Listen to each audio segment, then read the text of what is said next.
إن الله وحده لا شريك له ونشهد أن سيدنا وحبيبنا ومولانا محمد صلى الله عليه وعلى آله وأصحابه وبارك وسلم. اللهم صل على محمد وعلى آل محمد كما صليت على إبراهيم وعلى آل إبراهيم إنك حميد مجيد.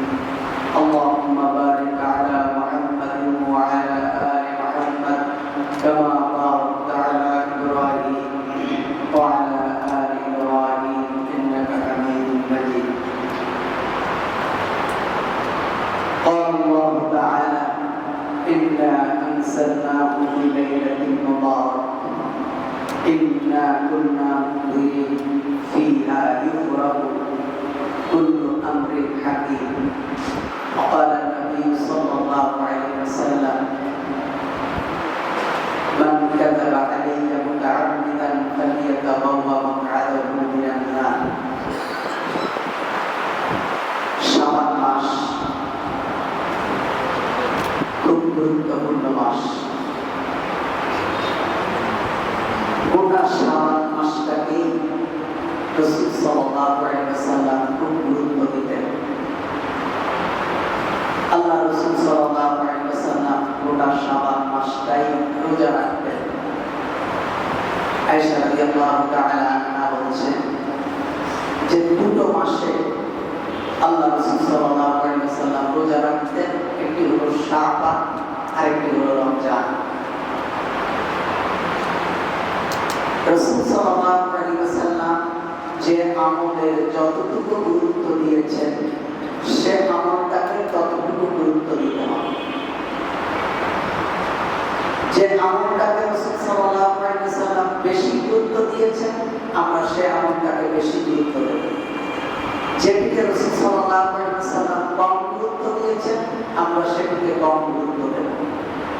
বেশি গুরুত্ব দেওয়া আমলটাকে কম গুরুত্ব দেওয়া এটা সুন্নাহ খেলাফ। কম গুরুত্ব দেওয়া আমলটাকে বেশি গুরুত্ব দেওয়া এটা সুন্নাহ খেলাফ। আর রাসূল সাল্লাল্লাহু আলাইহি ওয়াসাল্লাম আমাদেরকে যা শিখিয়েছেন আমরা তার উপরে আমল করব। রাসূল সাল্লাল্লাহু আলাইহি ওয়াসাল্লাম আমাদেরকে যা শিখাননি আমরা তা করাতে নিরত থাকব। আমাদের মনে রাখতে হবে যে শুধু আমল করলেই হবে না, শুধু ইবাদত করলেই হবে না। ইবাদতটাকে দুটো মানদণ্ডের উপরে করতে হবে। একটি হলো কিতাবুল্লাহ আর একটা হলো সুন্নাত রাসূল সাল্লাল্লাহু আলাইহি ওয়াসাল্লাম। অর্থাৎ আল্লাহ কি বলেছেন আর রাসূল করিম সাল্লাল্লাহু আলাইহি ওয়াসাল্লাম কি করেছেন সেই অনুযায়ী আমরা আমল করব। আল্লাহ রাসূল সাল্লাল্লাহু আলাইহি ওয়াসাল্লাম যে আমল করেননি সে ব্যাপারে সেই আমল আমরা করব না। আমি গত জুমায় বলছিলাম রাসূল সাল্লাল্লাহু আলাইহি ওয়াসাল্লাম গোটা শাবান মাসটাকে গুরুত্ব দিয়েছেন। আমরা গোটা শাবান মাসের গুরুত্বটাকে একটা দিন আর একটা রাতকে নিয়ে করে ফেলেছি। এটাই হলো বিদআত। যে আমলটা রাসূল সাল্লাল্লাহু আলাইহি ওয়াসাল্লাম সারা মাস করেছেন আমরা সারা মাসের আমলটাকে একটা দিন আর একটি রাত কেন্দ্রিক করে ফেলেছি। আল্লাহ তাআলা সূরা দুখানে প্রথম থেকে আল্লাহ বলছেন হামিম আল কিতাবিল মুবিন ইন্না আনজালনাহু ফি লাইলাতিন মুবারাকাহ ইন্না কুন্না মুনজিরিন ফিহা ইফরাকু কুল্লু আমরিন হাকিম।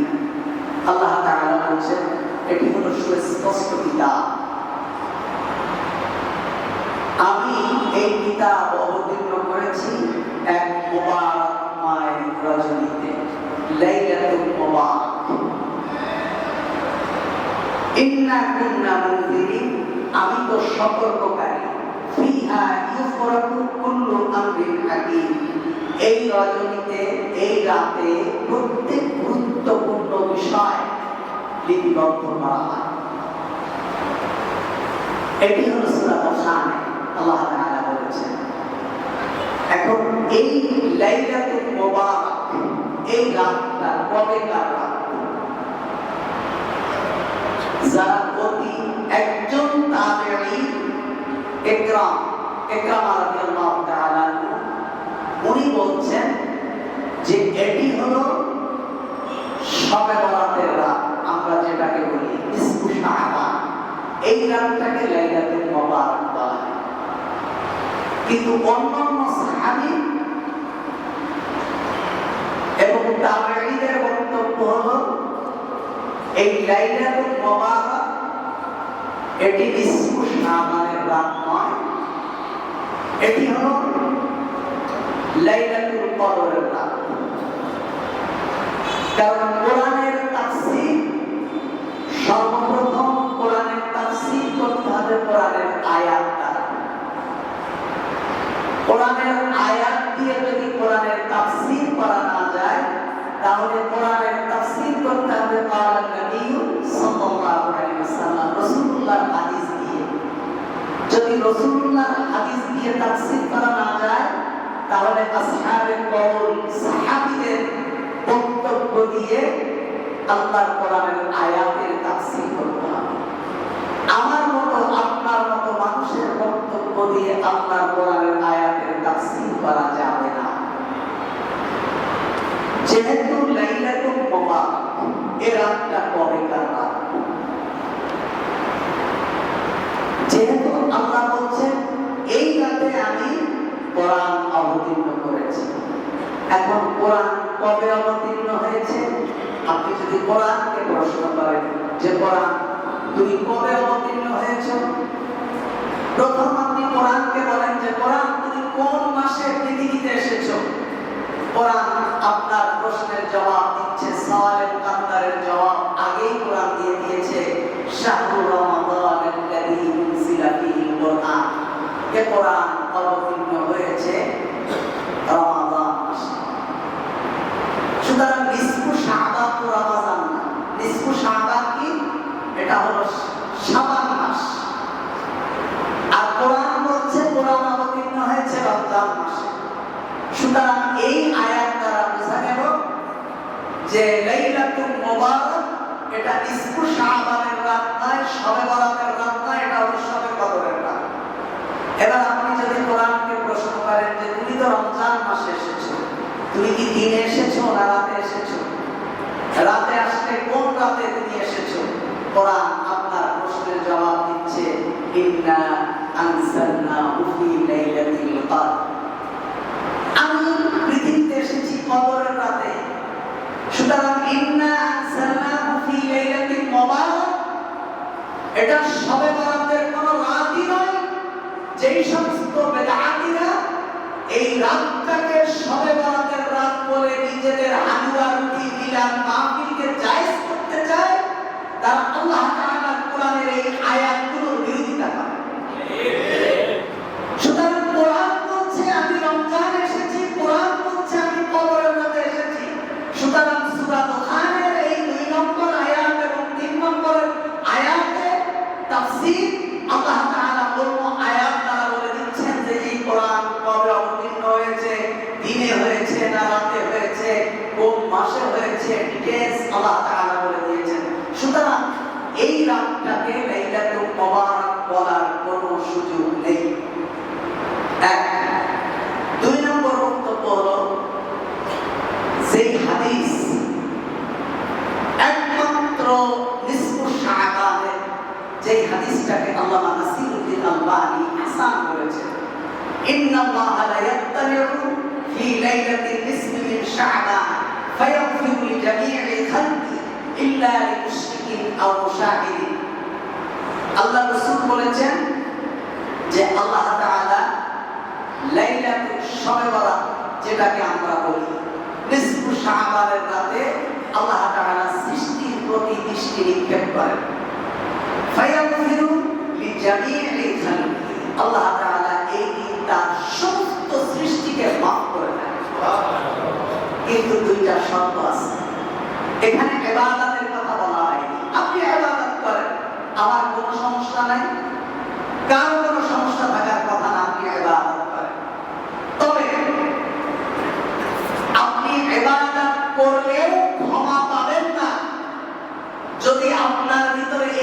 দুইটা গুণ থাকে, দোষ থাকে। আপনি ইবাদত করলেও ক্ষমা পাবেন না যদি এই দুইটা দোষ আপনার ভিতরে থাকে, আর আপনি ইবাদত না করলেও ক্ষমা পাবেন যদি এই দুইটা দোষ আপনার ভিতরে না থাকে। সুবহানাল্লাহ। এটাই হলো সেই হাদিসের কথা, যে হাদিসটাকে একমাত্র সহিহ হাদিস বলেছেন এই নিসফু শাবানে। এছাড়া কত শত শত হাদিস এই শবে বরাত কেন্দ্রিক আছে। ফজিলতের ব্যাপারে সকল মুহাদ্দিসিন কেরাম একমত, এই রাতে তকদীর পরিবর্তন হয়, এই রাতে মানুষের রিজিক লেখা হয়, এই রাতে মানুষ মানে এক বছরের বাজেট ঘোষণা করা হয়, এক বছরের বাজেট পাস করা হয়। এই মর্মে যত হাদিস আছে সকল মুহাদ্দিসিন কেরাম একমত, সব রোজা, সব রোজা। এই ব্যাপারটা অনেক দিন আলেমরা স্বীকার করতেন না, কিন্তু গত কিছুদিন আগে জামিয়া রহমানিয়ার মুহাদ্দিস আল্লামা মামুনুল হক সাহেব উনি একটা বক্তব্যে বলেছেন যে এই রাতে ইবাদত করার কোনো সহিহ হাদিস নেই, কোনো সহিহ হাদিস নেই। বক্তব্য ইবাদত আপনি করেন। আমি তো বলেছি রাসূল সাল্লাল্লাহু আলাইহি ওয়াসাল্লাম পুরো মাস কেন্দ্রিক ইবাদত করতেন। আজকে শাবান মাসের এতগুলো দিন চলে গিয়েছে, কে রোজা রেখেছেন, কে রাতের নফল নামাজ পড়েছেন? খুব কম। রাসূল সাল্লাল্লাহু আলাইহি ওয়াসাল্লাম এই রাতে বেশি, এই মাসে সারা বেশি বেশি নফল সালাত আদায় করতেন। সারা মাস প্রায় রোজা রাখতেন, শেষের কয়েকদিন বাদে।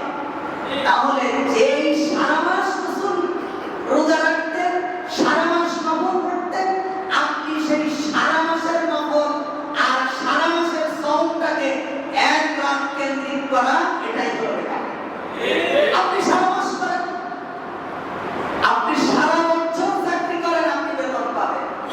আপনি সারা বছর চাকরি করবেন না, যেই দিন বেতন দেবে ওই দিন আপনি অফিসের গেটে এসে বসে থাকবেন 2 ঘন্টা আগে, আপনাকে বেতন দেওয়া হবে না এবং আপনাকে ফ্যাক্টরিতে ঢোকার অনুমতিও থাকবে না।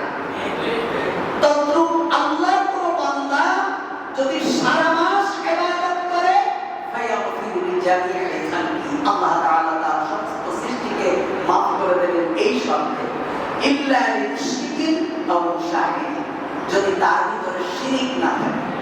অর্থাৎ আপনি যদি মুশরিক না হন, আপনার আকীদার ভিতরে যদি শিরক না থাকে, অটোমেটিক আপনার আমলনামা থেকে এই রাতে আল্লাহ তাআলা সমস্ত গুনাহকে মাইনাস করে দেবেন। আর যদি আপনার আকীদার ভিতরে শিরক থাকে, আপনি সারা রাত কান্নাকাটি করবেন, কোনো ফায়দা হবে না। আগে আপনি শর্ত পূরণ করেন। ইযা ফাতা শর্ত ফাতাল মাশরুত, যদি শর্ত না থাকে, যদি যেই জিনিসের উপরে শর্ত আরোপ করা হয়েছে সেই জিনিসটি যদি আপনি গ্রহণ না করেন, তাহলে আপনার সঙ্গে শর্তের ওয়াদা পূরণ করা হবে না। আল্লাহ তাআলা অনেক জায়গায় শর্ত দিয়েছেন। আল্লাহ বলেছেন ফাকুরুনি আযকুরুকুম, যদি তোমরা আমাকে স্মরণ করো, আযকুরুকুম, আমি আল্লাহ তোমাদেরকে স্মরণ করব। আল্লাহ আমাদেরকে স্মরণ করার শর্ত হলো বান্দা যখন আল্লাহকে স্মরণ করবে, আল্লাহ তাআলা বান্দার সকল গুনাহকে আল্লাহ মাফ করে দেবেন। ইনতানসুরুল্লাহ ইয়ানসুরকুম, আল্লাহ বলেন তুমি যদি আমাকে সাহায্য করো, আমি আল্লাহ তোমাকে সাহায্য করব। এভাবে আল্লাহ শর্ত দিয়েছেন। আল্লাহ রাসূল বলেছেন যদি কোনো ব্যক্তি মুশরিক না হয়, যদি তার আকীদার ভিতরে শিরক না থাকে এবং যদি সে ব্যক্তি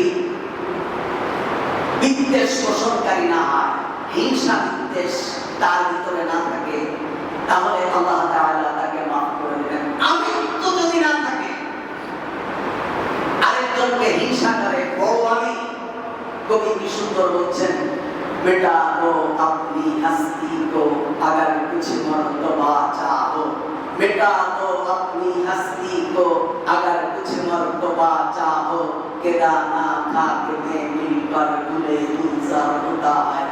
বলছে তুমি যদি তোমার আমিত্বকে মিটিয়ে দিতে পারো, যদি তুমি সম্মান পেতে চাও, যদি তুমি মর্যাদা পেতে চাও, যদি তুমি বড় হতে চাও, ছোট হও তবে, তাহলে নিজের আমিত্বকে মিটিয়ে দাও, के दाना खा के मैं मिलकर गुले गुलजार होता है।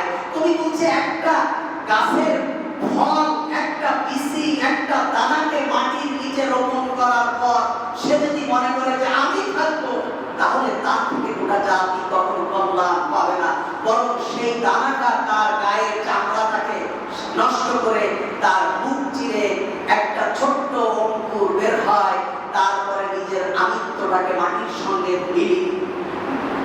সঙ্গে মিশিয়ে দেয়, তারপরে তার থেকে একটা গাছ হয়। কে দানা খাক মে মিলকর গুলে গুলজার হতা হয়। দানাটা যখন তার অমিত্বকে মাটির সাথে মিশিয়ে দেয়, তখন সেখান থেকে গাছ বের হয়ে ফুলে ফলে গোটা বাগানটা সুশোভিত হয়ে যায়। সুবহানাল্লাহ। এজন্য নিজের আমিত্বকে মিটিয়ে দিতে হবে। তাহলে এক নম্বর হলো কি, শিরক থেকে বাঁচতে হবে। শিরক, আমরা অসংখ্য শিরক প্রতিদিন করি, আমরা জানি না শিরক কি, আমরা মনে করি না। আমরা শুধু মনে করি হিন্দুরা শিরক করে, মূর্তি পূজার সামনে দাঁড়ায় মা কালীর পূজা দেয়, বাবা লোকনাথের পূজা দেয়, এগুলোই মনে হয় শিরক, এর বাইরে মনে হয় আর কোনো শিরক নেই। আল্লাহ রাসূল বলছেন যে অসংখ্য মানুষ আছে তারা আল্লাহর প্রতি ঈমান আনে, রাসূলুল্লাহর প্রতি ঈমান আনে, কিয়ামতের প্রতি ঈমান আনে, অথচ তারা মুশরিক।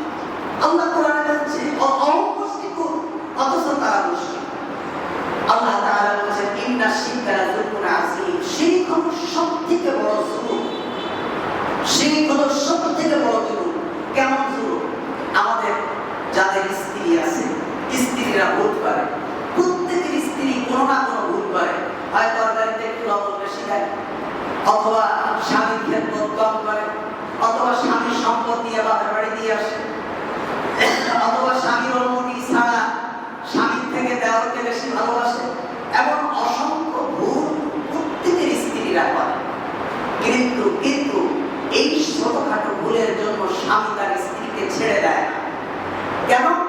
কারণ সে যে ভুল করেছে, এই ভুলের তুলনায় স্ত্রীর প্রতি ভালোবাসা তার বেশি। এ কারণে ভুলের তুলনায় ভালোবাসা বেশি হওয়ার কারণে স্ত্রীকে মাফ করে দেয়। তা বান্দারাও অসংখ্য ভুল করে, কিন্তু আপনি একদিন বাড়ি গিয়ে দেখলেন যে আপনি বাড়িতে নেই, আপনার স্ত্রী আপনার খাটের উপরে ঘুমিয়ে আছে, আপনার এক ফ্রেন্ড তার সঙ্গে ঘুমিয়ে আছে, আপনি কি তাকে ক্ষমা করবেন? ক্ষমা করবেন না।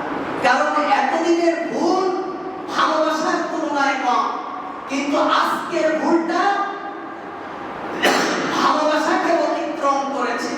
আল্লাহর বান্দাদেরকে আল্লাহ তাআলা ভালোবাসেন, বান্দাদের অসংখ্য গুনাহ বান্দারা করে, আল্লাহ তাআলা বলছেন আসো ক্ষমা চাও, আমি মাফ করে দেব। সুবহানাল্লাহ।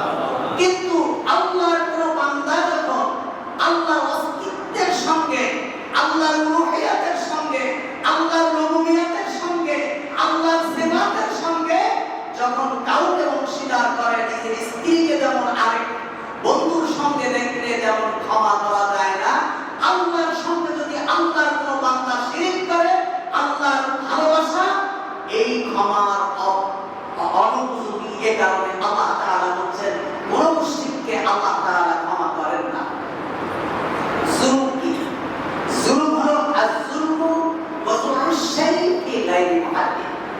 জুলুম হলো যে জিনিস যেখানে রাখা দরকার সেটি সেখানে না রাখা, এর নাম হলো জুলুম।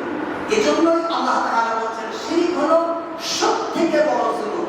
জুলুম কি? যেই জিনিস যেখানে রাখা দরকার সেই জিনিস সেখানে না রাখাটাই জুলুম। যেমন নিজের মাকে মায়ের সঙ্গে দাসী শুধু আচরণ করা, এটা মায়ের উপরে জুলুম করা। নিজের মাকে অশ্রদ্ধা করে শাশুড়িকে আম্মাজি বলা, নিজের মাকে মান সম্মান কম দিয়ে তাকে খারাপ জায়গায় ঘুমাতে দিয়ে নিজের শাশুড়িকে উন্নত জায়গায় থাকতে দেওয়া, এটা মায়ের প্রতি জুলুম করা। টুপিটা মাথায় দেওয়া, এটা হলো টুপির হক। এই টুপিটা মাথায় না দিয়ে পায়ে দেওয়া, এটা হলো টুপির উপরে জুলুম করা। নৌকা পানি দিয়ে চলে, এই নৌকা যদি এখন রাস্তা দিয়ে চলে, এটা নৌকার উপরে জুলুম করা। তার মানে হলো যেই জিনিস যেই জায়গায় থাকা দরকার সেই জিনিস সেখানে না রাখাটাই হলো জুলুম। বান্দার মাথা আল্লাহর সামনে নত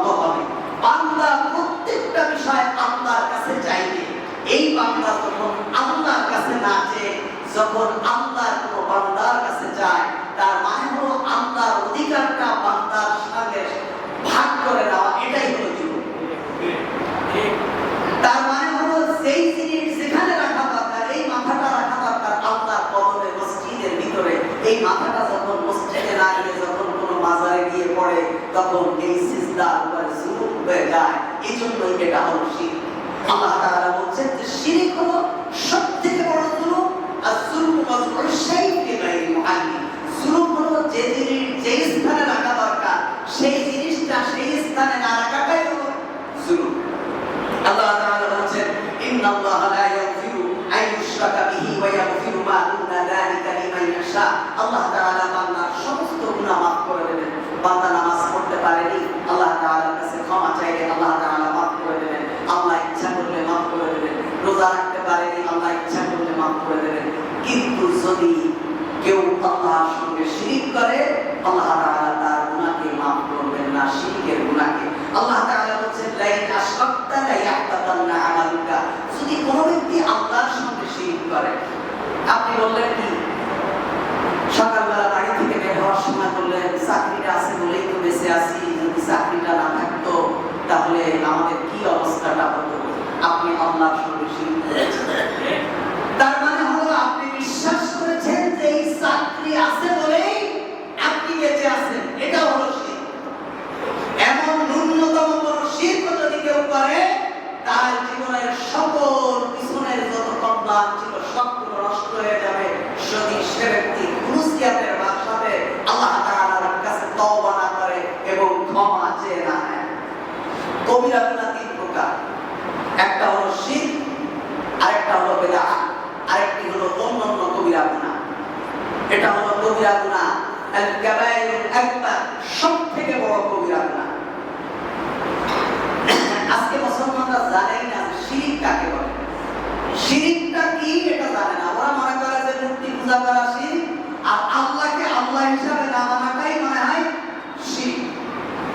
শিরক কিছু আমাদের প্রচলিত কিছু শিরকের কথা বলি, যেগুলো আপনারা শিরক বলে মনে করেন না। কোন মানুষের কোন মৃত্যু মানুষ কোন ব্যক্তি মারা যাওয়ার পর উপকার এবং ক্ষতি করতে পারে, এটা বিশ্বাস করা শিরক। কোন মানুষ সে নবী, রাসূল, ওলি, আউলিয়া, গাউস, কুতুব যেই হোক, মরার পরে আপনার কোনো উপকার করতে পারে কিংবা ক্ষতি করতে পারে। এই বিশ্বাসে আপনি ওলি দরবারের কাছে যদি যান যে আমার বিশ্বাস হুজুর আমারে উপকার করতে পারে, বড় আল্লাহর ওলি ছিলেন, এটা হলো শিরক। মনে রাখতে হবে কোন বিশ্বাস হুজুর সে যত বড় আল্লাহর ওলি হোক না কেন, আপনি তো জানেন না সে ব্যক্তি জান্নাতি কিনা। তার জীবনের এমন আমল থাকতে পারে যে আমলের কারণে তার জীবনের সমস্ত আমলগুলো নষ্ট হয়ে গেছে, আপনি জানেন না। আপনি জানেন সে ব্যক্তি খুব আল্লাহর ওলি। এজন্য অনুকরণ হতে হবে একমাত্র মুহাম্মদুর রাসূলুল্লাহ সাল্লাল্লাহু আলাইহি ওয়াসাল্লাম। উনি ওনার স্ত্রীদেরকে বলছেন, শোনো, রাতের অন্ধকারে এবং দিনের আলোয় আমার ভিতরে যা কিছু দেখতে পাও সেগুলো খুলে খুলে মানুষের মাঝে বর্ণনা করে দাও। এটাই হলো আদর্শ, এটাই হলো নেতা। পৃথিবীর আর কেউ বলতে পারবে না যে দিনের আলোয় আর রাতের অন্ধকারে আমার ভিতরে যা কিছু দেখো জাতির কাছে প্রচার করে দাও। যে ব্যক্তি দিনের বেলায় খুব ফেরেশতা, রাতের অন্ধকারে খুঁজে দেখলে দেখা যাবে যে কোনো হোটেল রেডিসনের ভিতরে বাইজি আসছে আর উনি খাচ্ছে বলো, অথচ দিনের বেলায় খুব সুন্দর হাসি সাহেব, বলার কোনো অবকাশ নেই। এজন্য আমাদের অনুসরণ এবং অনুকরণের একমাত্র ব্যক্তি নবী মুহাম্মদুর রাসূলুল্লাহ সাল্লাল্লাহু আলাইহি ওয়াসাল্লাম। কোন দিন এবং মাসকে শুভ অশুভ মনে করা, আমাদের মুসলমানদের ভিতরে এটা আছে, অমুক দিন বিয়ে করা যাবে না, অমুক দিন বিয়ে দেওয়া যাবে না, অমুক দিন এই কাজ করা যাবে না, অমুক দিন সফরে যাওয়া যাবে না। এগুলো হলো আল্লাহ রাসূল বলছেন পাক নবী সাল্লাল্লাহু আলাইহি ওয়াসাল্লাম আতিয়ারাতু শিরকুন, আতিয়ারাতু শিরকুন। কোন দিনকে বছরে কোন দিনকে আমার অনেকে জিজ্ঞেস করে হুজুর অমুক দিন কি বিয়ে করা যাবে, অমুক মাসে কি বিয়ে করা যাবে। 365 দিন যে কোনো দিন যে কোনো সময় আপনি যে কোনো কাজ করতে পারবেন। এটার জন্য আল্লাহ রাসূল সাল্লাল্লাহু আলাইহি ওয়াসাল্লামের পক্ষ থেকে কোনো বাধা নিষেধ নেই। তার মানে হলো কোন দিনকে শুভ অশুভ মনে করাটাও হলো শিরক। কারণ শুভ এবং অশুভ সকল কল্যাণ এবং অকল্যাণের মালিককে আল্লাহ। সুতরাং কোন দিন এবং মাসকে শুভ অশুভ মনে করা যাবে না, কাউকে হাত দেখানো এই শিরকটা আমাদের ভিতরে অনেক আছে। কিছু হলে কারো কাছে যে বলে আমার হাতটা একটু দেখেন তো, রাস্তার পাশে ফকিন্নি টিয়া পাখি নিয়ে বসে আছে, ওই ফকিন্নিরে যে কয় আমার একটু ভাগ্যটা বলে দেন, ও যদি তোর ভাগ্য বলতে পারতো, ও তিন রাস্তার মোড়ে টিয়া পাখি নিয়ে বসে থাকে? ওর ভাগ্যই তো জানে না, ও ভাগ্যই তো জানে না। ওই ফকিন্নির কাছে যে কয় আমার হাতটা একটু দেখেন দিন, আমার ভাগ্যে কি আছে, এবার হাত একটা দেখে বলবে যে এই ব্যাপার, এই আপনার তো ছোটবেলায় একটা অ্যাক্সিডেন্ট হয়েছিল, বলবে হ্যাঁ তাই তো, তো ভালো বলতে পারে। আরে ছোটবেলায় কোনো ঝামেলা হয়নি এমন কোনো মানুষ আছে? কিছু যে হয়নি সেও বারান্দাতে পড়ে তার নাক কেটে গেছে। একটা মানুষের একটা না একটা ট্র্যাজেডি থাকেই। আপনি তো মানুষকে সহজে বিশ্বাস করে ফেলেন, যার অন্তর জিলাপির মতো সোজা সেও তো মনে করে যে আমি মানুষকে এমনি বিশ্বাস করি, বলে তাই তো আমি তো বিশ্বাস করি। আপনার কথা তো ঠিক, এইগুলো বিশ্বাস করা কাউকে হাত দেখানো ঠিক। আপনি কাউকে আপনার ভাগ্যের ব্যাপারে জিজ্ঞেস করেছেন, আপনার অতীতের সমস্ত আমল নষ্ট হয়ে গেছে যদি আপনি খুলুসিয়াতভাবে তওবা করে আল্লাহর কাছে মামলা চান। ওই এক বদমাইশ আছে ওই বসুন্ধরায়, ও লোকের হাত থেকে অতীত বর্তমান ভবিষ্যৎ বলে দিতে পারে। এই ব্যক্তির একটা হলো সিনেমার সমস্ত নায়ক নায়িকা পরিচালক, এরাই হলো এদের একদিন দেখি এক মাওলানা মারা গেছে, এক মাওলানা পর্যন্ত ওনার অ্যাড দিচ্ছে যে উনি অতীত বর্তমান ভবিষ্যৎ বলে দিতে পারে। নাউজুবিল্লাহি মিন যালিক। মাওলানা ওয়াজ করে লাখ লাখ টাকা কামায়, হ্যাঁ বলে যে এই মানুষের মুখ থেকে অতীত বর্তমান ভবিষ্যৎ বলে দিতে পারে। বসুন্ধরা সিটিতে কতবার আগুন ধরলো, এই বদমাইশ ওই সিটির ভিতরে পাথর গাছে মানুষের অতীত বর্তমান ভবিষ্যৎ বলে দিতে পারে, ও বলে দিতে পারলো না। ও সিটির ভিতরে আর কিছুক্ষণ পরে আগুন ধরে। বসুন্ধরা সিটি কয়েকবার পুড়েছে, আপনারা জানেন না? ধোঁকাবাজি। সুতরাং এই কাউকে হাত দেখানো, কারো কাছ থেকে ভাগ্য গণনা করা, আল্লাহ রাসূল বলছেন قال النبي صلى الله عليه وسلم عن ابي هريره رضي الله تعالى عنه من اتى كاهنا او عرافا فصدقه بما يقول فقد كفر بما انزل على محمد صلى الله عليه وسلم। যদি কোনো ব্যক্তি কাউকে হাত দেখায়, ভাগ্য গণনা করে, আমার ভাগ্যে কি আছে একটু বলো তো, আমার ছেলের পড়া হয় না কেন, আমার ছেলে রাত্রে কেঁদে ওঠে কেন, একটু হাতটা দেখে বলে দাও তো। হাত দেখার দরকার নেই, আপনার মুখ দেখেই আমি বলে দিতে পারবো কেন হচ্ছে না। ব্যাস, আপনি দিয়েছেন, আপনি আল্লাহর সঙ্গে শিরক করেছেন। আল্লাহ রাসূল বলছেন মান আতা কাহিনান আও আররাফান ফাসাদদাকাহু বিমা ইয়াকুলু ফাকাদ কাফারা বিমা উনজিলা আলা মুহাম্মদ সাল্লাল্লাহু আলাইহি ওয়াসাল্লাম। যদি কোনো ব্যক্তি কাউকে ভাগ্য গণনা করায় কিংবা হাত দেখায়, আল্লাহ রাসূলের উপরে যা অবতীর্ণ হয়েছে তার সঙ্গে সে ব্যক্তি কুফরি করত। নাউজুবিল্লাহ। সুতরাং আপনি শিরক থেকে না বাঁচলে, আপনি 1000 শবে বরাতের দিন যদি প্রতি রাতে 500 রাকাত নামাজ পড়েন, আপনার নামাজ কবুল হবে না, আল্লাহ তাআলা আপনাকে মাফ করবে না। সুতরাং আমি বলতে চাই আপনারা নামাজ পড়েন, আমি নামাজ না পড়ার পক্ষে নয়, তবে আপনি শিরক থেকে মুক্ত হতে শর্ত আল্লাহ রাসূল সাল্লাল্লাহু আলাইহি ওয়াসাল্লাম দিয়েছেন। বাদর নিয়ে বসে আছে, এরে দিয়ে ভাগ্য করা, টিয়া পাখি নিয়ে বসে আছে, আমার ভাগ্যে কি আছে, টিয়া পাখি যে একটা খামটায় খুলে বলে যে আপনার ভাগ্যে এই আছে, আপনি অনেক সম্পদের মালিক হবেন, তবে আপনার উপরে 3টে 4টে ভাড়া আছে, আপনার স্ত্রী আপনার সাথে বানায় সময় সময় গন্ডগোল করে। এমন কোন ফেরেশতা আছে দুনিয়ায় যার সাথে স্ত্রী গন্ডগোল করে না? এই কথা যদি বলে এটা কি বিশ্বাসযোগ্য না? আরে এরশাদ মিয়ার স্ত্রী পর্যন্ত এরশাদ মিয়ার গন্ডগোল করে ছেড়ে দিয়ে চলে গেছে। দেশের প্রেসিডেন্ট ইবাদত করলেন, আল্লাহ তাআলা আপনাকে মাফ করবে না। সুতরাং আপনি শিরককে ছেড়ে দেন, আপনার জীবন থেকে আপনি শিরক মুছে ফেলেন। পশ্চিম দিকে কাক ডাকছে, বলছে আরে মরণ আসলো রে, মরণ আসছে। কাক কি আজরাইল, মরণ কি আজরাইলে আসে না কাকে নিয়ে আসে? এখনো পর্যন্ত যদি বাড়ির উপরে কাক ডাকে, আমরা বলি এই মনে হয় মরণ একটা এসেছে রে, বিপদ নিয়ে আসবে। এটা হলো শিরক, এটা হলো শিরক। আপনারা বাচ্চাদের কপালে যে টিপ দেন, এটাও শিরক, এটাও শিরক। কেন না? এই হাদিস কারি আপনার বাচ্চাকে সকল কল্যাণ এবং অকল্যাণ থেকে দূরে রাখতে পারে।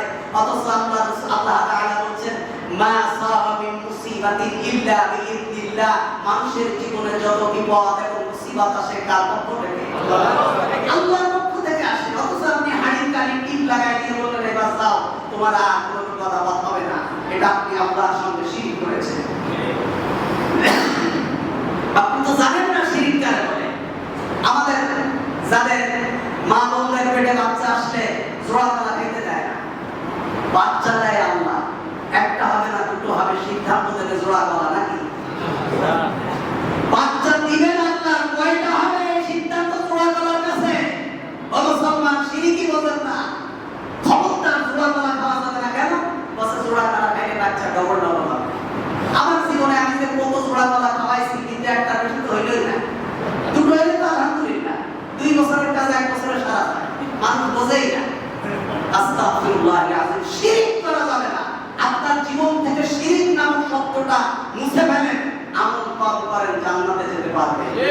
আপনার জীবনে শিরক থাকবে, আপনি প্রতি বছর হজে যাবেন, সারা জীবন কদরের নামাজ পড়বেন, সারা জীবন শবে বরাতের নামাজ পড়বেন, নফল নামাজ পড়তে পড়তে আল্লাহর রাস্তায় সময় দিতে দিতে আপনার কবরে কালো হয়ে যাবে, কিন্তু আপনার কোনো আমল আল্লাহর দরবারে পৌঁছাবে না যতক্ষণ পর্যন্ত আপনি আপনার জীবন থেকে শিরককে মুছে না ফেলবেন। আমরা বলি আমল কম করেন, আমার বক্তব্য আমল কম করেন, এই কথা কোনো আলেম বলে না। আল্লাহর কসম, আমি সব জায়গায় বলি মুসলমান আমল কম করেন, আমল কম করেন, কিন্তু কোয়ালিটি সম্পূর্ণ করেন, ভালোভাবে করেন, শিরক বিদআত মুক্ত আমল করেন। যে আমল রাসূলুল্লাহ শিখায়নি এমন আমল আপনি করবেন না। যদি করেন তাহলে অবশ্যই আপনি আল্লাহর জান্নাতে যেতে পারবেন না। আল্লাহ রাসূল সাল্লাল্লাহু আলাইহি ওয়াসাল্লাম বলেছেন, قال النبي صلى الله عليه وسلم من مات يشرك بالله, যে ব্যক্তি মারা যাবে আল্লাহর সঙ্গে শিরক করে, ফাদাখালান না, সে ব্যক্তি জাহান্নামে যাবে। যে ব্যক্তি আল্লাহর সঙ্গে শিরক করে মারা যাবে সে ব্যক্তি জাহান্নামে যাবে। ওমান মাতা ইউশরিক বিল্লাহ, আর যে ব্যক্তি আল্লাহর সঙ্গে শিরক করে মারা যাবে না, যে ব্যক্তি মারা যাবে আল্লাহর সঙ্গে শিরক করবে না, লা ইউশরিক বিল্লাহ ফাদাখালাল জান্নাহ, সে ব্যক্তি আল্লাহ তাআলার জান্নাতে যাবে। আপনি তো শিরক কি বোঝেন না। আমি গতকালকে ইশারা করেছে তাফসীর হয় প্রতি বৃহস্পতিবার, ধারাবাহিক তাফসীর। আপনারা যারা উপস্থিত হতে চান, বৃহস্পতিবার ইশারা করে এখানে তাফসীর হয় কোরআন থেকে। আমি গতকালকেও বলেছি, কোন মুসলমান কালিমা পড়ে, নামাজ পড়ে, রোজা রাখে, হজ করে, যাকাত দেয়, এমন মুসলমান যদি কোনো পীরের পায়ে সিজদা দেয়, মাজারে গিয়ে সিজদা দেয়, এ ব্যক্তি যত অপরাধী। যে ব্যক্তি নামাজ পড়ে না, রোজা রাখে না, কালিমা পড়ে না, হিন্দু, বৌদ্ধ, খ্রিস্টান, কাফের, এরা যদি তাদের মূর্তির সামনে সিজদা দেয়, ওদের থেকে কালিমাওয়ালা সিজদা দিলে গুনাহ বেশি হবে।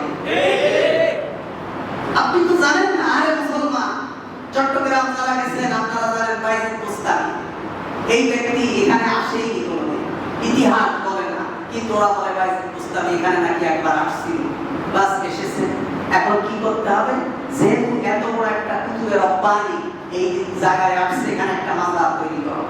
মাজার তৈরি করা হলো, সেই এরিয়ার ভিতরে জুতা পায়ে নিয়ে যাওয়া মামনু, কোন পীরের দরবারে জুতা নিয়ে যাওয়া যাবে না, আদবের খেলাফ। অথচ আমি হজ করতে যখন গেলাম, হজের দিন, হজের আগে যখন কাবার দরজাকে খোলা হয়, কাবার দরজা খুললে সাধারণত সৌদি আরবের যারা প্রিন্স বাদশা আছে এরা কাবার ভিতরে প্রবেশ করে, ভিআইপি পার্সন যাদেরকে অনুমতি দেওয়া হয়, এরা সেখানে 2 রাকাত সালাত আদায় করে কাবার ভিতরে। আমরা তো কাবার চারদিক থেকে তওয়াফ করি। আমার খুব ইচ্ছা হলো আমি একটু দেখব। ফজরের আগে শত শত সেনাবাহিনী এবং তাদের শ্রোতা বলে, জাওয়াজাত বলে, এই পুলিশ সেনাবাহিনী এরা এসে গোটা কাবা চত্বরকে ঘিরে ফেলেছে। নিরাপত্তা, নিশ্চিত নিরাপত্তা, প্রত্যেকের পায়ে জুতা। আপনারা দেখলে কি বলবেন? কত বড় কাফের এরা, যে জুতা পায়ে নিয়ে কাবা করে আসছে। প্রত্যেকের পায়ে জুতা। জুতা পায়ে দেওয়া তো কোনো অপরাধ না। আমার এটা যেমন একটা পোশাক, জুতাও একটা পোশাক। জুতা যদি পবিত্র হয়, জুতা পায়ে দিয়ে আপনি সালাত আদায় করতে পারবেন। জুতা পায়ে দিয়ে সালাত আদায় করতে পারবেন।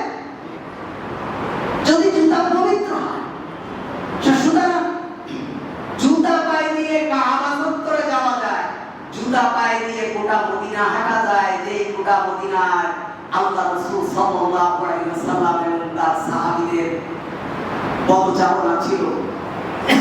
বদর যুদ্ধের প্রান্তরে আমি কয়েকবার গিয়েছি, যেখানে বদরের যুদ্ধ হয়েছে সেই ময়দানটাকে ঘিরে রেখেছে সৌদি সরকার এবং রাস্তার পাশে এরকম খাম্বা তৈরি করে সেখানে 14 জন সাহাবীর নাম লিপিবদ্ধ করা আছে, যারা শুহাদায়ে বদরের প্রান্তরে যারা শাহাদাত বরণ করেছেন। আর বদরের প্রান্তরে ঢোকার সময় এরকম পাঁচিলের উপরে লেখা আছে রং দিয়ে, ওয়ালাকাদ নাসারাকুমুল্লাহু ফি বদরিন ওয়া আনতুম আদিল্লা। বদরের প্রান্তরে ঢোকার সময় বাম হাতে পাঁচিলের ভিতরে দেয়ালে লেখা আছে ওয়ালাকাদ নাসারাকুমুল্লাহু ফি বদরিন ওয়া আনতুম আদিল্লা। বদরের প্রান্তরে তোমরা দুর্বল ছিলে, আল্লাহ তাআলা তোমাদেরকে সাহায্য করেছে। যে বদরের প্রান্তরে সর্বপ্রথম বিশ্বনবী মুহাম্মদ সাল্লাল্লাহু আলাইহি ওয়াসাল্লাম যুদ্ধের নেতৃত্ব দিয়েছিলেন, যেই মসজিদে বসে খিমা মেরেছিলেন সেখানে একটা মসজিদ তৈরি হয়েছে। সেই মসজিদে গিয়ে সর্বপ্রথম রাসূল সাল্লাল্লাহু আলাইহি ওয়াসাল্লাম যেখানে তাঁবু টাঙিয়ে যুদ্ধের নেতৃত্ব দিয়েছিলেন, সেই মসজিদে সর্বপ্রথম আসরের নামাজ আমি আদায় করেছি। আমি আপনাদেরকে যেটা বোঝাতে চাচ্ছি, যেই বদরের প্রান্তরে সাহাবীদের পদচারণা ছিল, যেই বদরের প্রান্তরে রাসূলুল্লাহর পদচারণা ছিল, সেখানে মানুষ জুতা পায়ে দিয়ে যায়, মক্কায় জুতা পায়ে দিয়ে যায়, মদিনায় জুতা পায়ে দিয়ে যায়। অথচ আমাদের বিশ্বাস হুজুরের মাজারগুলোর এরিয়ায় জুতা নিয়ে যাওয়া যায় না। সেই যে বড় বড় কচ্ছপগুলোর পা ধরে মানুষ চুমা খায়। আর মুসলমান, তুমি হলে আশরাফুল মাখলুকাত, ওয়ালাকাদ কাররামনা বানি আদম। আল্লাহ বলেন বনি আদমকে আমি সম্মানিত বানিয়েছি। আর বিশ্বাস হুজুরের মাজারের কচ্ছপের চুমা খায় মুসলমান। কচ্ছপে কত দামি দামি খাবার খাইতে দেয়, কারণ কি ওই কচ্ছপে খাওয়াইলে আল্লাহর ওলি খুশি হবে। আল্লাহর ওলি খুশি হলে কিয়ামতের দিন আমি জান্নাতে যাইতে পারবো। আস্তাগফিরুল্লাহিল আযীম। কচ্ছপের পা ধরে চুমা খায় মুসলমান, কচ্ছপের পা ধরে চুমা খায়। আমি দেখলাম, অবাক হয়ে গেলাম। আমি যখন যাচ্ছি আমাদের জুতা নিয়ে যাইতে দেবে কেন? বস এখানে জুতা পায় না মামুনু নিষেধ। মানে কত ধরনের মুসলমান শিরক করে। মুসলমান আজকে বাবা মা একটা মুরগি খাইতে পায় না, বুড়া মানুষ একটু পান খাওয়ার টাকা নেই, ছেলের ভাইকে বলতে পারে না যে আমি একটু পান খাবো। আর এই মুসলমান মুরগি কিনে খানজানা মাজারে কুমিরে খাওয়াচ্ছে। মুরগি কিনে কুমিরের কাছে ছেড়ে দেয়, সেই মুরগি আবার উড়ে চলে আসে, কাছে কাছে যায় গেছে, এটা আবার খাদেমের কোটায় ঢোকে, খাদেমের কাছ থেকে কিনে নিয়ে আবার পানিতে ছাড়ে, আবার মুরগি উড়ে আসে, চলতেছে ব্যবসা।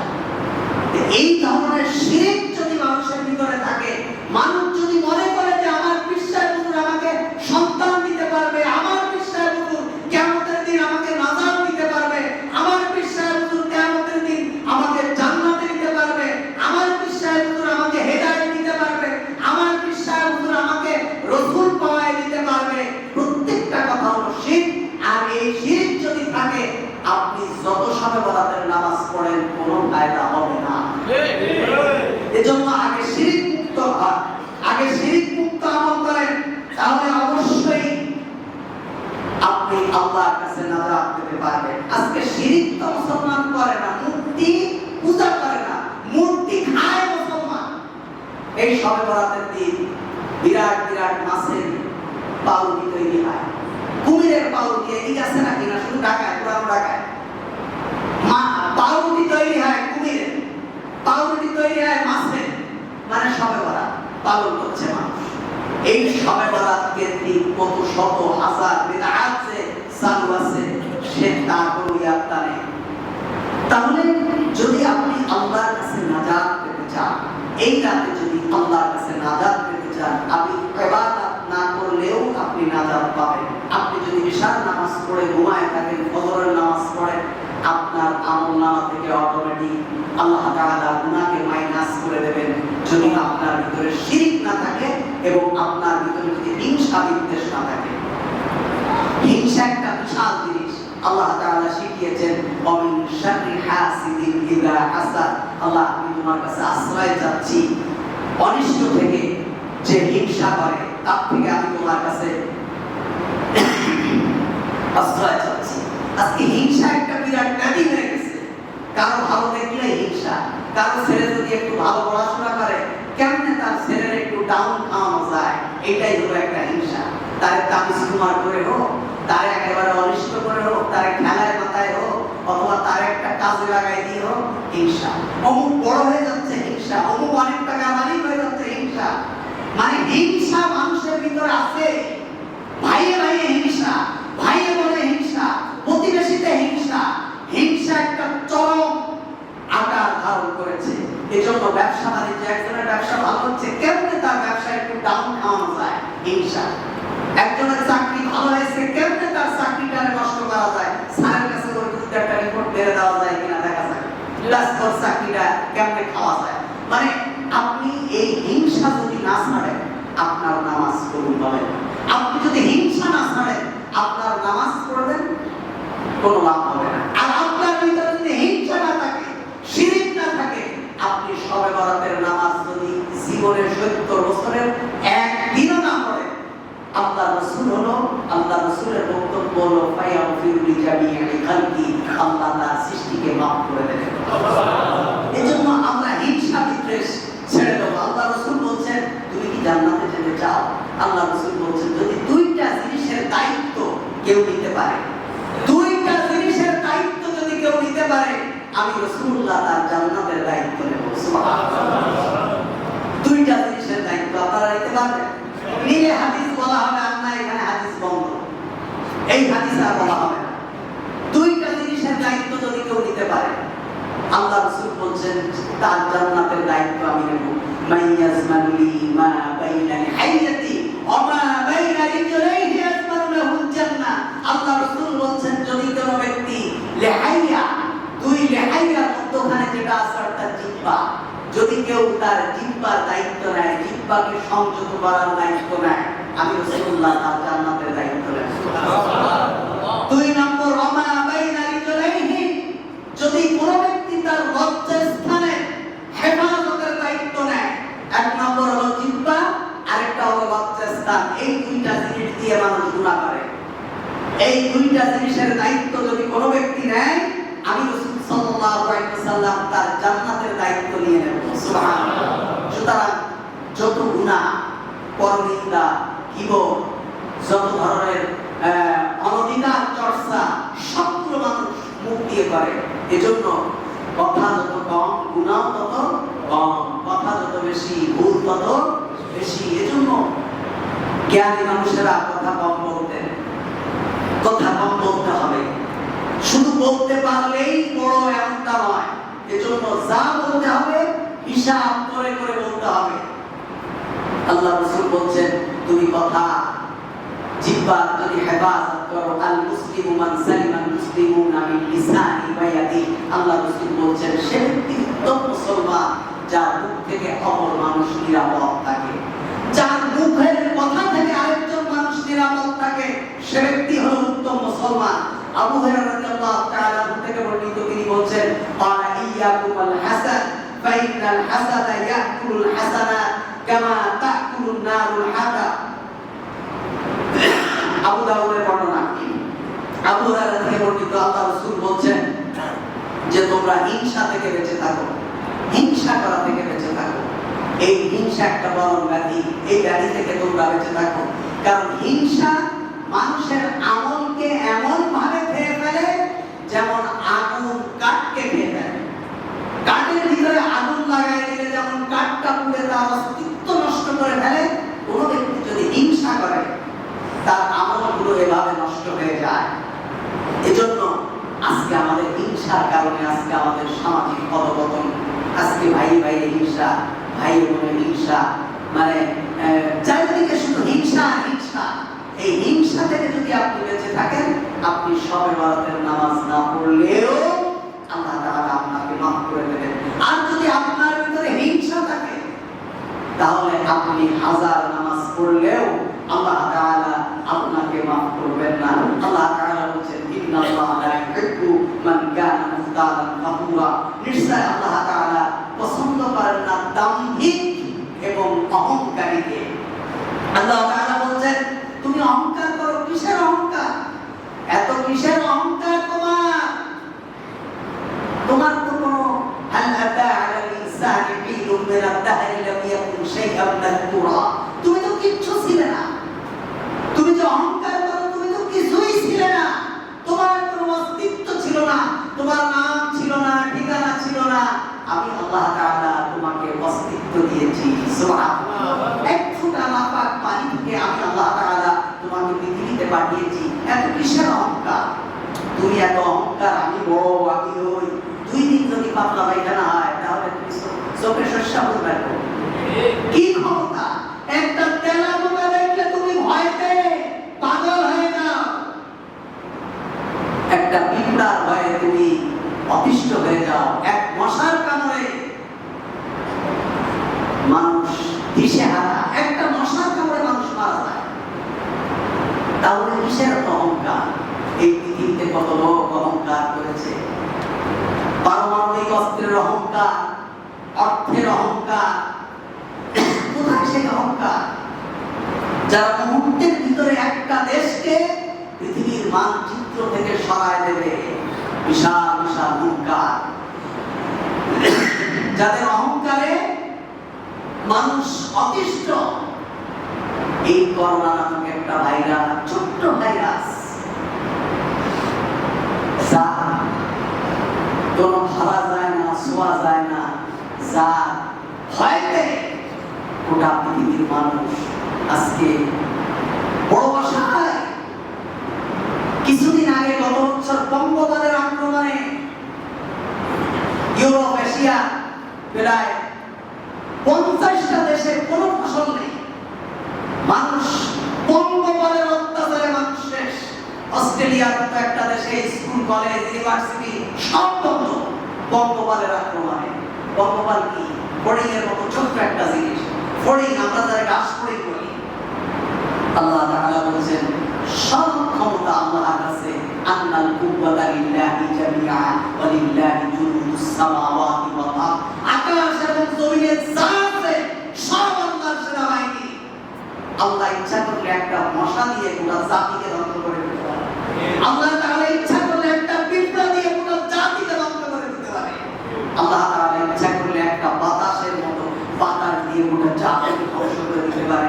এজন্য আল্লাহ তাআলা বলেন ওয়ালা তামশি ফিল আরদি মারহান ইন্নাকা লান তাখরিকাল আরদা ওয়ালা তাবলুগাল জিবালা তুলা।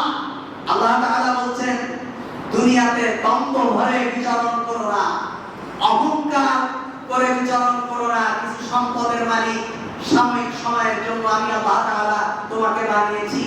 তুমি একটা বড় চাকরি করো, তুমি বড় ব্যবসায়ী, তোমার বড় ক্ষমতা, তুমি রাজনীতিবিদ, ওয়ালা তামশি ফিল আরদি মারহান, দ্বন্দ্ব ভরে পৃথিবীতে বিচরণ করো না। ইন্নাকা লান তাখরিকাল আরদা ওয়া লান তাবলুগাল জিবালা তুলা। কারণ তুমি তোমার পদ ভরে আমার জমিনকে তুমি বিদীর্ণ করে দিতে পারবে না, আর তুমি অহংকার করে আমার বিদীর্ণ করে দিতে পারবে না, আর কখনো তুমি আমার পর্বত সমান উঁচু হতে পারবে না। অর্থাৎ তুমি আমার এই জমিনকে কিছুই করতে পারবে না। তোমার যদি কোনো ক্ষমতা থাকে, আল্লাহ তাআলা বলেন তুমি আমার পৃথিবী থেকে বের হয়ে যাও, অন্য কোনো জায়গায় চলে যাও, যদি তুমি যেতে পারবে না, সারা পৃথিবী আমার। এজন্য কোনো অহংকার, হিংসা, বিদ্বেষ করা যাবে না। দুইটা জিনিস যদি আমাদের ভিতরে না থাকে, আল্লাহ তাআলা আমাদেরকে মাফ করবেন। যদি হিংসা না থাকে, বিদ্বেষ না থাকে, আর যদি আমরা মুশরিক না হই, আমাদের যদি ভাই ভাই হিংসা থাকে, আমাদের যদি কারোর সাথে গন্ডগোল থাকে, আমরা আজকে গিয়ে মাপ চেয়ে নেব। আমরা আজকে গিয়ে বন্ধু বান্ধব যার সঙ্গে সমস্যা আছে, আমরা আজকে সমস্যাকে সমাধান করে ফেলবো। তাহলে শবে বরাতের রাতে যদি আমরা ইবাদত নাও করি, আল্লাহ তাআলা আমাদেরকে মাফ করে দেবেন। আর যদি আমাদের ভিতরে শিরক থাকে, হিংসা বিদ্বেষ থাকে, সারা রাত যদি আমরা ইবাদত করি, সারা দিন যদি আমরা রোজা থাকি, আল্লাহ তাআলা আমাদেরকে মাফ করবেন না। এই শবে বরাতের দিন অনেক বিদআত চালু আছে, আতশবাজি, কবরের ভিতরে মোমবাতি জ্বালায় দেওয়া, একেবারে দল ধরে গিয়ে বাবা মায়ের কবর জিয়ারত করা, বিভিন্ন মসজিদ মাজারে ভ্রমণ করা, হালুয়া রুটি খাওয়া, মাগরিবের আগে গোসল করা, একসাথে মিলাদ পড়া। কি বলবো শোনেন, আমি ছাত্র জীবনে একবার মিলাদ পড়া শুরু করলাম, 27 বারে মিলাদ পড়েছি, পড়তে পড়তে এশার নামাজ হয়ে গেছে। এখন আরো কিছু মুসল্লি বাদ আছে, এশার পরে তো আর মিলাদ পড়া যায় না। এই বাড়ি মিলাদ পড়ে একজনের পাঠায় নেই, ওই বাড়িতে আবার মিলাদ বিছানা বিছায় দাও, এই বাস বসে আল্লাহুম্মা সাল্লি আলা সাইয়্যিদিনা মুহাম্মদ ওয়া আলা আলি মুহাম্মদ আল্লাহুম্মা আমিন। আল্লাহ তুমি সত্য মুসলিমে বেহেশত নসিব করো। ওই বাড়িতে দেখি বিছানা রেডি, আবার ওখানে বসে গেলাম, বসে যে মিলাদ শুরু করলাম, 27 বাড়ি পড়েছে, আরো বাকি আছে।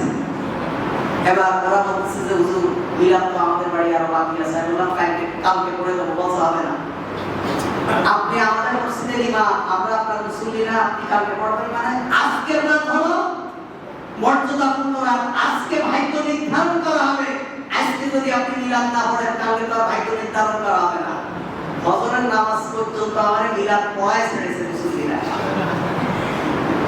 এই খুতবা আমি উত্তরা সেন্ট্রাল মসজিদে দিয়েছি, মানুষ যা মনে করে। সুতরাং আল্লাহ রাসূল সাল্লাল্লাহু আলাইহি ওয়াসাল্লামের হাদিস যদি আপনি মানতে চান, তাহলে আপনাকে দুইটা জিনিস থেকে মুক্ত হতে হবে। একটা হলো শিরক, আরেকটা হলো হিংসা বিদ্বেষ। এই দুইটা জিনিস থেকে আল্লাহ তাআলা আমাদেরকে মুক্ত করুন। জোরে বলুন আমিন। আরেকটি কথা হলো করোনা ভাইরাসের প্রভাব চারিদিকে বেশি দেখা দিয়েছে, আমরা সকলে সচেতন থাকবো। আল্লাহ তাআলা আমরা অনেকেই অতি উৎসাহিত হয়ে বলি ভাগ্যে যা আছে তাই হবে, মাস্ক পরলেও যা হবে, না পরলেও তাই হবে, এমনটা না। বুখারীর হাদিস আছে, আল্লাহ রাসূল সাল্লাল্লাহু আলাইহি ওয়াসাল্লাম বলেছেন, যদি কোনো এলাকায় মহামারীর প্রাদুর্ভাব দেখা দেয়, তোমরা সেই এলাকায় ভ্রমণ করবে না এবং সেই এলাকা থেকে কোনো মানুষ যেন অন্য এলাকায় না আসে। অর্থাৎ যে এলাকায় মহামারীর প্রাদুর্ভাব হবে ওই এলাকায় কেউ যেমন যাবে না, ওই এলাকার মানুষও যেন ওই এলাকা থেকে অন্য এলাকায় না যায়। বুখারীর বর্ণনা। আর এজন্য তকদিরে যা আছে এই কথা বলে ওষুধ খাওয়া থেকে বিরত থাকা এটা রাসূলুল্লাহর সুন্নাহ না। আমরা সকলে সচেতন থাকবো। তারপরে আল্লাহ তাআলার ফয়সালা, আমরা সরকারি বিধি যেগুলো আছে আমরা মেনে চলবো। হ্যাঁ, হ্যান্ড স্যানিটাইজেশন যেগুলো আছে এগুলো আমরা ব্যবহার করবো, মাস্ক ব্যবহার করবো। বিশেষ করে যদিও প্রমাণিত যে পাশাপাশি থাকার কারণে করোনা হয় না, বাবার করোনা হয়েছে ছেলের করোনা হয়নি, ছেলের হয়েছে মার হয়নি, একই ঘরে বসবাস করেছে, অথবা একজন করোনা রোগীকে ট্রিটমেন্ট করেছে আরেকজন করোনা আক্রান্ত হয়নি, এমন হাজারো নজির বলছে একসাথে চললে করোনা হয় না। তবে হাসি কাশি যেগুলো মানুষের রোগ ছড়ায় এগুলো রাসূল সাল্লাল্লাহু আলাইহি ওয়াসাল্লাম হাসি কাশি থেকে সব সময় নিরাপদ থাকতে বলেছেন। আল্লাহ রাসূল বলেছেন, যখন তোমার হাই ওঠে তখন তুমি মুখে হাত দাও, যখন হাসি কাশি হয় তখন তুমি সেটা সতর্কভাবে করো এবং দোয়া করো আলহামদুলিল্লাহ। তার মানে আমি যে হাসি দিয়েছি আল্লাহ আপনার প্রশংসা। বলছে এই আলহামদুলিল্লাহ যে শুনলো সে বলবে ইয়ারহামুল্লাহ, ইয়ারহামুকাল্লাহ, আল্লাহ তোমার উপর রহম করুন। বলছে এই শব্দও যে বলবে আরেকজন যদি শুনে সে বলবে ইয়ারহামুল্লাহ, আল্লাহ তোমাকে মাফ করে দেন। সুতরাং হাসি কাশি, ইসলাম তো মানুষকে সব সময় বলছে যে তুমি সতর্ক থাকো, তুমি ভালো থাকো, তুমি পবিত্র থাকো, তুমি সেফে থাকো। এটা ইসলামী শিক্ষা। সুতরাং আমরা হাসি কাশি এগুলো থেকে আমরা বিরত থাকবো। আর যদি কোনো ব্যক্তি করোনা আক্রান্ত হয় সে ব্যক্তি আমরা মসজিদে আসবো না। কয়েক কারণে মসজিদে আসতে নিষেধ করেছেন ইসলামিক স্কলার্স। ইসলামিক স্কলার্সরা বলেছেন, যদি আপনার আশঙ্কা হয় যে আমি মসজিদে গেলে করোনা আক্রান্ত হতে পারি, তাহলে আপনি মসজিদে না গেলে আপনার জন্য না যাওয়ার রুখসত আছে। আর যদি আপনি নিজে করোনা আক্রান্ত হন কিংবা এমন কোন রোগে আক্রান্ত হন যে আপনার দ্বারা অন্য কারোর শরীরে এই রোগ প্রশমিত হতে পারে, বিস্তার লাভ করতে পারে, সে সময় আপনি মসজিদে না আসতে পারবেন। এজন্য আমরা সকলেই সচেতন থাকবো। ইসলাম সচেতন থাকতে বলেছে। আর রাষ্ট্রীয় যে বিধিনিষেধ যেটা কোরআন এবং সুন্নাহ মোতাবেক আমরা প্রত্যেকটাই মেনে নেব। আল্লাহ